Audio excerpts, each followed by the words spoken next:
30:12. Sí, esta es la cita, no era el número, era aquí, dice: Ki tisat rosh bnei Israel lifkudahem benatnu ish kofer nafsho la Hashem. Cuando levantes la cabeza, que es la convocatoria, de los hijos de Israel para sus encargos, cada uno dará un kofer por su pescuezo a Hashem. Kofer, entiéndase aquí, un dinero simbólico de cobertura, como para que no te mueras, porque ya sabes que tocar las cosas sagradas no estaba permitido. Entonces, el pago simbólico de este dinero, que es aquí donde viene lo del medio shekel, era una especie de seguro garantía para poder estar allí apenas. Entonces, en este caso, volviendo al himno, estamos leyendo: nadie, ni por mucha riqueza o por mucha Torah, nadie podría dar el kofer de otra persona, el kofer del prójimo.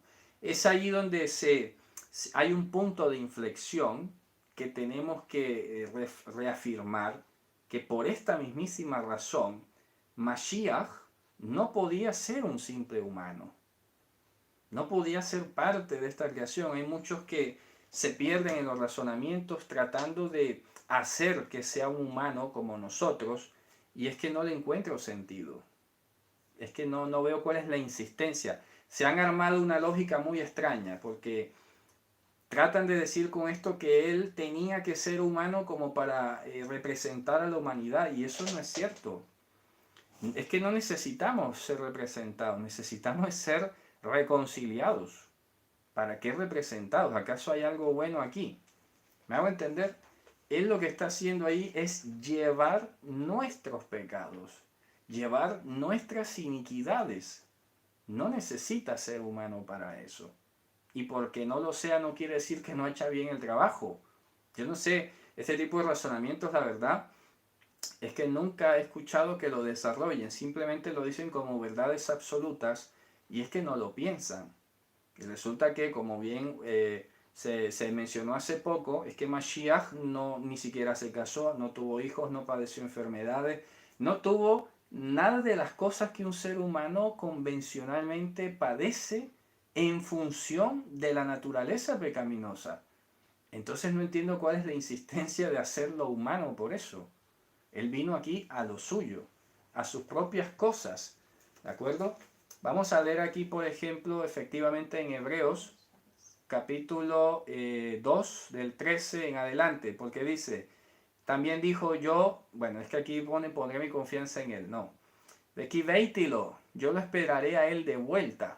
Este es un discurso que está en la carta a los Hebreos, para explicar este versículo.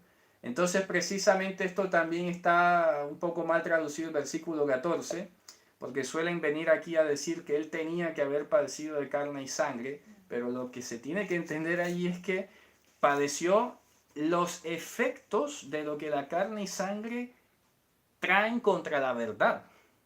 Es decir, cuando él se manifestó aquí, participó de los padecimientos que toda la carne trajo sobre él.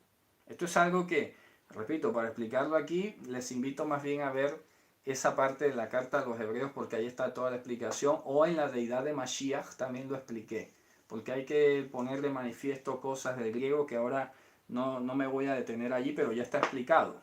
Está ahí en el vídeo de la deidad de Mashiach. Entonces, lo que estamos viendo, repito, es que no había ningún tipo de necesidad de humanizar a Mashiach. Porque, a ver, esto es otra cosa que hace poco compartí también en otro entorno. Tanto insistir en esta humanidad de Mashiach, y es que Yosef no fue el padre biológico de Yehoshua. Algunos que todavía siguen insistiendo, no, que tiene que ser hijo de David, pero hijo lo toman literal, biológico. Se olvidan que él mismo respondió a esa polémica, porque le dijo a los escribas: bueno, ¿por qué los escribas dicen que Mashiach tiene que ser hijo de David? ¿Cómo es que David le llamaba mi Señor? Ya está, los dejó callados.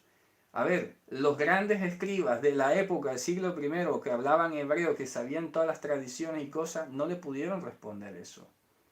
Pero ellos sabían que era un argumento válido. Sí, claro, es verdad. ¿Cómo va a ser su hijo si ya le ha llamado mi Señor? Entonces, ¿por qué la insistencia en que tiene que ser un hijo biológico de David? A ver, vayamos a la siguiente página. ¿Yosef fue acaso el que engendró a Mashiach? No. Entonces, ahí no se está produciendo ninguna ruptura ni ninguna contradicción. Ya hemos aprendido precisamente que Ben, más que ser el hijo biológico, es el heredero legítimo. Entonces, por eso el Evangelio de Mateo sobre todo empieza diciendo Ben David, Ben Abraham. Él es el portador o el heredero legítimo de David y el heredero legítimo de Abraham. De las palabras que se les dio a ellos. ¿Qué tienen en común las palabras que Dios le dio a Abraham y a David? Es que en ambas aparece la palabra semilla, a ti y a tu semilla. Y a David también le dijo a ti y a tu semilla. ¿Quién es la semilla? Pues Mashiach, y no necesita ser humano. Además, repito, el problema es que si hubiese sido humano, no habría podido pagar el precio de otro, porque ¿cuál es la diferencia? ¿Cuál sería la diferencia entre él y nosotros? ¿Qué es lo que nos hace humanos en últimas? El pecado. Estamos hablando ahora mismo, ¿no? De aquí, en nuestra realidad. No podemos irnos luego por razonamiento filosófico o ir a otro contexto. Estamos hablando de aquí y ahora. Lo que nos hace humanos a ti y a mí es la presencia del pecado. Si le quitas el pecado, es que ya no tiene sentido llamarle humano. Ya no es humano, ya es un humano desnaturalizado en el sentido positivo. O decir mejorado, pero ya no es exactamente humano. Entonces no entiendo, repito, cuál es la insistencia. Ahora, cuando siguen ahondando luego en este tipo de lógicas, terminan diciendo cosas más aborrecibles y horrendas, como que es que Dios fecundó al óvulo de María y ahí se produce una mezcla muy extraña que no terminan de decir a dónde va la cuestión. Me explico, muy extraño. Pero aquí la Torah nos enseña algo muy simple. No necesitamos darle vueltas, inventar términos teológicos extraños. Aquí está clarísimo que ningún ish, ni mucho menos un rico de este mundo, podría pagar el precio de otro. O sea que necesitamos a alguien más que un ish de esta tierra. Estamos necesitando a alguien que venga de arriba. Y él lo dijo, el que viene arriba sobre todos es. No sé por qué estas palabras no hacen ese eco que deberían tener. Es que lo está diciendo de su propia boca. No es que lo está diciendo otro acerca de él. Él mismo lo está diciendo, yo soy el pan que descendió del cielo. Aquello que vas a consumir que de verdad te da vida eterna. No como el maná que comieron al desierto que igual murieron.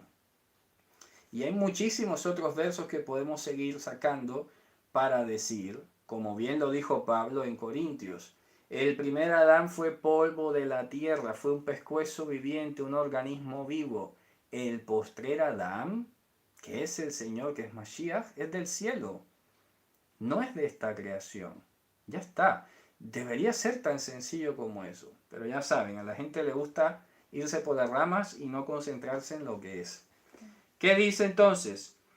Versículo siguiente. Veyekar fidion nafsham behadal leolam. Dice, es tan preciosa, costosa, el precio de la redención de sus pescuezos, del rescate de sus pescuezos, el de ambos, tanto el del rico como el del Ish, que Behadal Leolam, dice que cesaría, en este mundo no alcanzaría nada a cubrirlo. Hadal Leolam. Todavía quedaría cesado, ningún pago alcanzaría. ¿Qué dice? Vihi od lanetzach lo yir'eh shahad. Dice, para que viva aún, otra vez, la netzach, por la eternidad, y no vea la corrupción. Ninguno, repito, de aquí por sus propios méritos o justicia o riqueza jamás alcanzaría. Por eso recordamos cómo aprovechó Mashiach esa solicitud del joven rico, ¿no? Que ya lo he explicado muchas veces. En esa época, en el siglo I, había la idea errónea de que el que más obras hiciese alcanzaba mayor justicia, porque dicho sea de paso, la preocupación no era la salvación entre los judíos. Los judíos se sabían salvos, se creían salvos, por definición, por ser hijos de Abraham. La preocupación mayor de ellos era la justificación, que significa cómo limpio mis deudas. Y ellos habían pensado que el blanqueamiento de deudas era por medio de obras. Entonces, ¿quién es el que más podía blanquear sus deudas? el rico, porque era el que más obras podía hacer. Era el que más méritos, entre comillas, podía acumular. Entonces viene Mashiach, aprovecha esa solicitud del joven rico, le dice, vende todo lo que tienes, dalo a los pobres y sígueme. Claro, le dio en la yugular del apego al dinero y todo. ¿Y qué es la respuesta de los discípulos?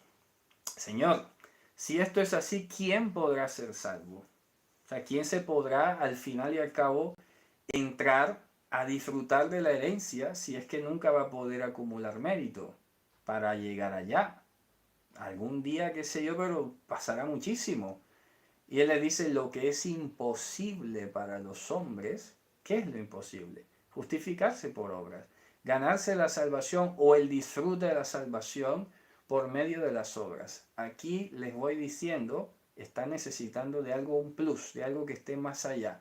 Por eso es que dice, si vuestra justicia no superare la de los escribas y fariseos, es que no les alcanza. No van a llegar allí. Aunque Dios haya prometido la salvación y Él se las dé, las iniquidades de ustedes no les no alcanzarían a limpiárselas como para entrar a disfrutar de esa herencia. O sea que están fritos. Necesitan es alguien que les blanquee las deudas, que se las limpie, que se las pague, para que pueda entrar a disfrutar de la promesa, porque si no, da igual lo que quieras hacer. ¿Ok? Entonces por eso está diciendo, no hay forma de que se libren del shahat, de la corrupción. No hay forma de que puedan pagar el precio de la redención de su pescuezo. ¿Qué dice entonces el 11? Mira que viene aquí la comparación entre los sabios que menciona aquí, que sería un eco de los que tienen la Torá, por ejemplo, y del resto de los que no tienen la Torá. ¿Qué dice? Kir'e, porque mira, Hajamim yamutu, Yahad silba avalio vedu. Dice, los justos, los sabios mueren. Y el insensato y el bruto, el que es bestia, también desaparece. De azbu la harim hailam. Y le terminan abandonando o entregando a otros todo aquello en lo que pudieran haber confiado o sentirse seguro. Kirbam, dice, lo que es el interior de ellos, Bataimo leolam, Mishkenotam de Dorvador. Lo único que pudieran decir es que sus casas van a quedar leolam y que sus habitaciones pasarán de una generación en otra generación. Karubishmotam ale adamot. Eso les lleva a ponerle sus nombres a sus territorios, que es lo único como mucho que pudieran decir que ha perdurado. Pero ¿qué es eso? ¿De qué serviría que, no sé, exista una ciudad llamada Hanoch, o una ciudad llamada Nimrod, supongamos, o una ciudad llamada Eric de Jesús? ¿Para qué? Un simple nombre. ¿Qué sentido tiene eso? Eso lo que te está diciendo es que hasta ahí llega el máximo logro de la humanidad. Que un nombre perdure por un tiempo. Y ni eso perdura para siempre. Ni eso.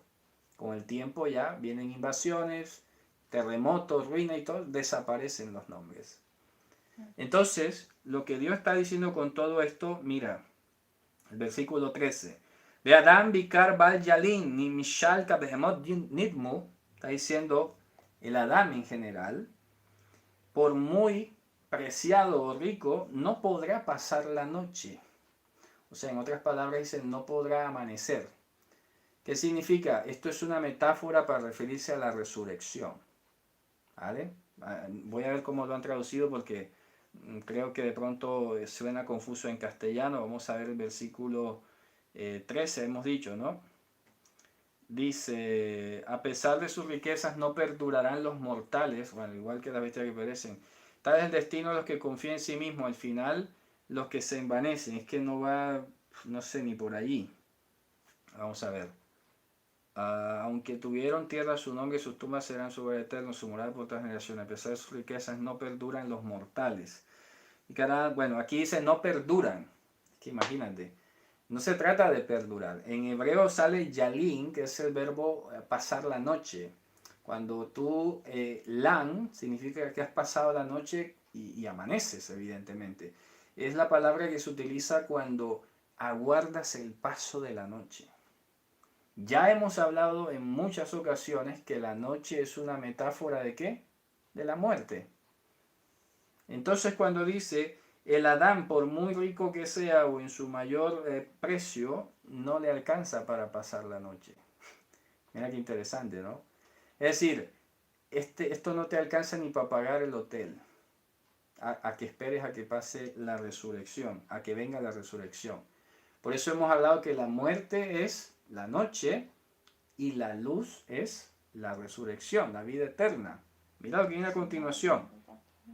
Está diciendo que son comparados con los cuadrúpedos, se hacen semejantes. ¿Qué te está diciendo? Que los animales perecen y ya está. No tienen alma, como alguien dijo por ahí, ¿no? Que los animales tienen alma. ¿De dónde saca eso? No hay. Aquí te está diciendo que como las bestias perece.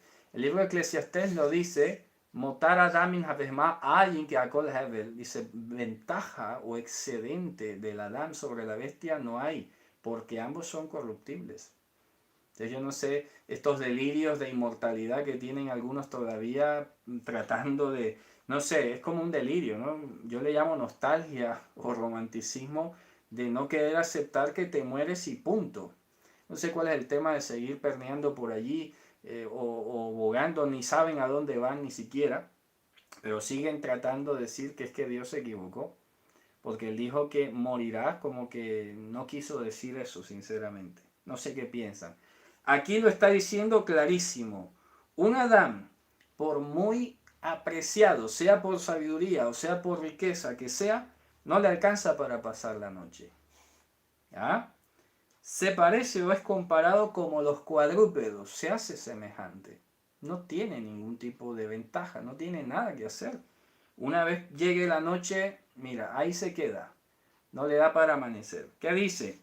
Zedarkam, Keselamu. Este es el camino de ellos, es el destino que llevan. No pueden ir para otro lado. Keselamu, esa es la insensatez lo que tienen. Beaharehem, befihem yirtzusela.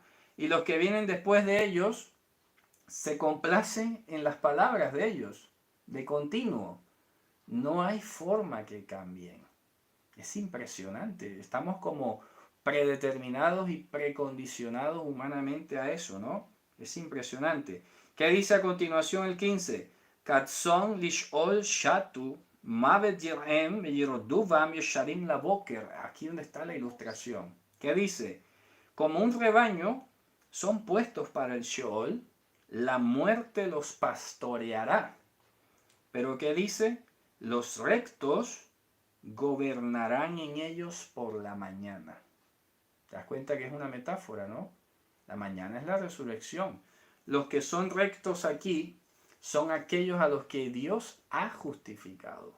No hay otra forma. Estos rectos que salen de repente en el texto, que pareciera que de dónde salieron estos yesharim, estos rectos, ¿no? Estos rectos son los que Dios ha llamado a salvación. Son los que Dios les ha dado la promesa y los ha redimido. Aquellos que han sido los beneficiarios de haber sido comprados por precio con la sangre, el sacrificio de Mashiach. Por la mañana los pastorarán. Dice, la figura de aquellos se va a desgastar. La de aquellos, la de los que no tienen la esperanza, las que no han sido justificados. El Sheol será la morada de ellos, hará las veces de morada de ellos, es decir, la fosa, el hueco. El Sheol no es ningún lugar de los muertos, es que esto hace muchísimo daño, cuando ponen lugar de los muertos. ¿Cuál lugar de los muertos? Como si los muertos estuvieran viviendo allí, los muertos vivientes o algo por el estilo. No puede ser. Sheol es el foso, el hueco, ya, donde vas allí cuando te entierran. Eso es el Sheol. La fosa, ya está, vas al Sheol. Haz de cuenta, como lo expliqué hace muchos años, que así como Adán es sacado de la Adamá, y lo voy a hacer gráfico porque creo que haciendo gráfico yo creo que ya no queda duda, ¿no? Así me aseguro que todos entendamos lo mismo. Haz de